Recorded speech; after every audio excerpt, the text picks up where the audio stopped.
नमस्ते, अभिवादन आपका इनोसेंट इन्वेस्टर के इस नए वीडियो में आपके लिए डिस्क्लेमर। टाटा मोटर्स का रिजल्ट आ चुका है। चलिए डिस्कस करते हैं। 292 लोअर लेवल्स पे ये स्टॉक काफ़ी दिनों से ट्रेड कर रहा है। ऊपर के लेवल से एक बड़ी सी गिरावट भी आप देख चुके हैं। इसमें रिजल्ट कैसा आया भाई साहब? सबका अनुमान यही था कि कंपनी लॉस पेश करेगी। अगर हम आपके सामने सीधे बता दें कि कंपनी ने प्रॉफिट किया या लॉस, तो साफ साफ आप यहाँ पर देख सकते हो 4451 करोड़ रुपए का आपके सामने कंपनी ने कंसोलिडेटेड बेसिस पे लॉस रखा है share holders of the company के सामने। जब आप ये डेटा पढ़ोगे, ये लॉस है। जो भी डेटा ब्रैकेट में होता है वो लॉस होता है। कंपनी लगातार लॉसेस पेश करती हुई आ रही है, चाहे आप इस क्वार्टर में देखिए, चाहे आप इस क्वार्टर में देखिए।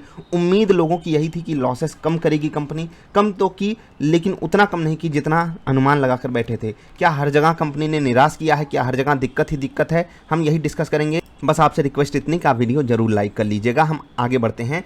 ध्यान से, बहुत ध्यान से देखिएगा।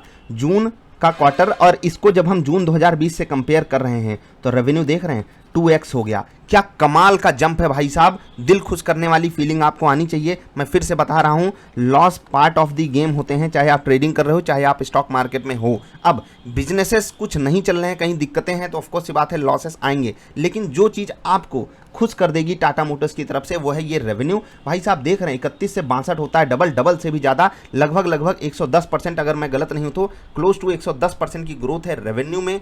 अदर ऑपरेटिंग एक्सपेंसेस रेवेन्यूज़ अगर आप देखोगे तो वो भी बढ़ा है हर कंपेरिजन में, यहाँ से भी और जस्ट पिछले क्वार्टर से भी। तो ये चीज़ मुझे बहुत अच्छी लगी टाटा मोटर्स के रिजल्ट में। टोटल रेवेन्यू अगर आप देखोगे 66,406 करोड़ आया है। यहाँ से कम है लेकिन यहाँ से डबल है। अब यहाँ से रेवेन्यू यहाँ पर कम कैसे हो गया वो आप खुद समझ पा रहे होगे। हमारे देश ने क्या चीज़ें यहाँ पर झेली हैं वो आपको पता है, मुझे बताने की ज़रूरत नहीं है।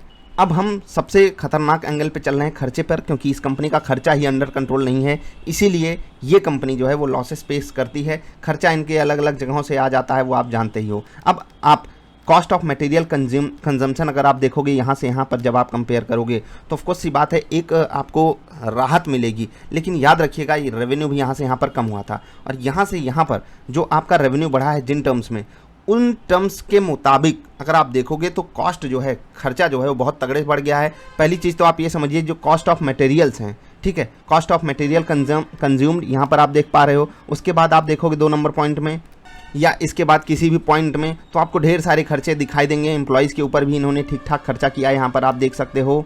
अब हम सीधे चलते हैं टोटल खर्चे पे, क्योंकि यहाँ पर ये डिस्कशन करना बेकार रहेगा।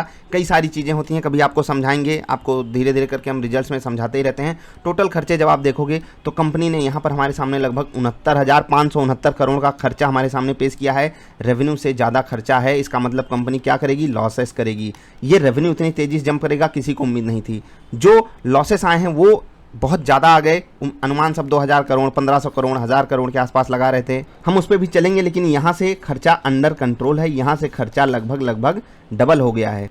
रेवेन्यू डबल हुआ तो खर्चा भी डबल हो गया। अब हम चलते हैं कहीं और जहां पर आपको पता चलेगा नट सेल में कि कंपनी की परफॉर्मेंस कैसी है। बस आपको एक चीज़ दिखाते हुए चलेंगे, अर्निंग पर शेयर इनका किस तरीके से इंप्रूव किया है। यहाँ से जब आप देखोगे, देखो भाई साहब कंपनी लॉसेस में है, ये हम सब जानते हैं। चाहे आप पिछले साल के इस क्वार्टर से कंपेयर कीजिए, चाहे जस्ट पिछले क्वार्टर से कंपेयर कीजिए, यहाँ पर आप कंपनी का लॉस देख लीजिए। देख रहे हैं ना, यहाँ पर आप कंपनी का लॉस देख रहे हैं, यहाँ पर आप कंपनी का लॉस देख रहे हैं, यहाँ पर आप देख रहे हैं। तो लॉसेस में इंप्रूवमेंट आपको दिखाई देगी, चाहे आप जस्ट पिछले क्वार्टर से कंपेयर करें, चाहे पिछले साल के इस क्वार्टर से कंपेयर करें। इसी कारण आपको जो अर्निंग पर शेयर है वहाँ पर लॉसेस हैं। ऑफ कोर्स सी बात है, ये नेगेटिव का डेटा है। हम कंपनी का वैल्यूएशन ऐसे निकाल नहीं सकते हैं, हम रेवेन्यू मॉडल पर ही निकाल पाएंगे वैल्यूएशन कंपनी का। खैर वो बात अभी मुद्दा भी नहीं है। मुद्दा ये है कि जो अर्निंग पर शेयर है वो इंप्रूव कर रहा है। नेगेटिव चीज़ें जितनी कम हो उतनी अच्छी हैं। तो यहाँ पर 11 रुपये 62 पैसे माइनस में इनका अर्निंग पर शेयर आया है, मतलब एक शेयर के पीछे इनको 11 रुपये 62 पैसे का लॉस हुआ इस बार। पिछली बार 20 रुपये का हुआ था, उससे पहले वाले पिछले साल के इस क्वार्टर में हम जब बात करेंगे तो 23.5 रुपये का लॉस हुआ था। आई होप आप समझ गए होंगे। अब हम कुछ और चीज़ें इनका डिस्कस करेंगे। ये डेटा जो मैंने डिस्कस किया ये रिजल्ट कंसोलिडेटेड बेसिस पे था। अब हम एकदम शुरुआत में आएंगे टाटा मोटर्स के रिजल्ट पे। यहाँ कुछ बातें आपको टाटा मोटर्स ने खुद बताई हैं, एकदम छोटे फॉर्मेट में, बहुत ध्यान से देखिएगा। रेवेन्यू देख रहे हैं 66.4 के करोड़, मतलब 66,400 करोड़। एबिटा अगर आप देखोगे 8.3% पे, प्लस देखिए कितना 5.7 बेसिस पॉइंट्स, 5.7% आप इसको मानोगे, इसको 570 बेसिस पॉइंट कहा जाता है, ठीक है। Earnings before interest and taxes यहाँ पर 1.3% बढ़ा है, लगभग 1380 बेसिस पॉइंट्स बढ़ा है। जेएलआर का एबिटा आप देख लीजिए कितना बेहतरीन है। उसके बाद आगे जो परफॉर्मेंसेस हैं यहाँ पर आप देखोगे कि वन फाइनेंशियल ईयर 22 में कंपनी ने आपको प्लॉट करके दिखाया है, और जो सबसे इंपॉर्टेंट चीज़ है वो जस्ट इसके नीचे आपको मिल जाएगी। यहाँ पर आप कंपनी के बारे में पढ़ सकते हो, जगुआर एंड लैंड रोवर के बारे में। जो यहाँ पर अच्छी बात आपके सामने कंपनी ने रखी है वो है जो रिटेल फॉर Q1 है वो अप हुआ है लगभग 68%। इसका डिस्कशन इन्होंने जो हमारे सामने डेटा पेश किया था, जिस कारण कंपनी में भयंकर गिरावट आई थी, वहाँ पर भी इसका डिस्कशन किया था। चिप्स का भी यहाँ इस रिजल्ट में डिस्कशन किया गया है। मैनेजमेंट की कमेंट्री में ये बातें कही गई हैं कि वहाँ से दिक्कतें बिल्कुल आ रही हैं कंपनी को। अब हम आते हैं मेन मुद्दे पर, क्योंकि रिजल्ट में हमको देखना था कि कंपनी रेवेन्यू क्या की, लॉसेस क्या की। बहुत सारी चीज़ें अभी वहाँ पर डिस्कस की जा सकती हैं, लेकिन हम आते हैं वापस चार्ट पर आपको कुछ बातें बताना चाहेंगे। क्या यहाँ से अब गिरावट संभव है? देखो, एक्सपेक्टेशन ऑफ लॉस सबको थी, बस लॉस थोड़ा सा बड़ा कंपनी ने लिया है, और ये जो बड़ा वाला लॉस लिया गया है ना कंपनी के कारण, ये वन टाइम है, याद रखिएगा। उम्मीद सबको यही थी कि कंपनी जो है आपके सामने लॉसेस ही रखने जा रही है, बस लॉसेस इन्होंने थोड़ा सा बढ़ा रखा है।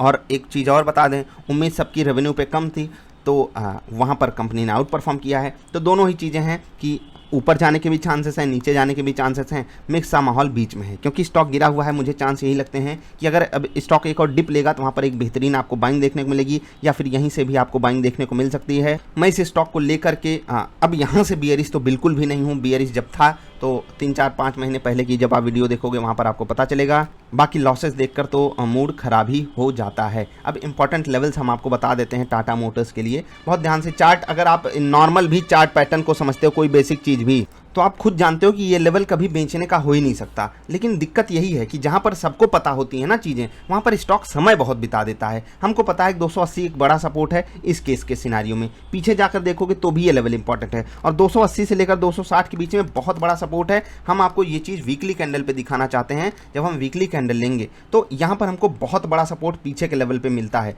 देख रहे हैं ना, मतलब ये कमाल का सपोर्ट है। कई बार टाटा मोटर्स ने यहाँ पर सपोर्ट लिया है, इवन जो बड़े बड़े सपोर्ट हैं इनके वो यहीं पर अवेलेबल हैं। यहाँ पर इनको एक बेहतरीन बाइंग जोन मतलब प्रोवाइड होती है, मतलब बायर्स जो है वो इस लेवल पे इंटरेस्टेड हैं टाटा मोटर्स में पिछले कई सालों से। Let's hope for the best कि अभी जो भी हो रहा हो टाटा मोटर्स के साथ वो बिल्कुल हमारे सामने खुला खुला हो, और बाजार जो है उसको मान कर चल रही है। उम्मीद अब पॉजिटिव वे में जो है इन्वेस्टर्स लेंगे। बस इनको 1-2 रिजल्ट्स अपने दिखाने होंगे अच्छे, और इनको ब्लैक में वापस आना पड़ेगा। अंग्रेजी में कहावत है back in black. Back in black का मतलब होता है प्रॉफिट में वापस आना। देखते हैं कंपनी कब वापस आती है प्रॉफिट्स में।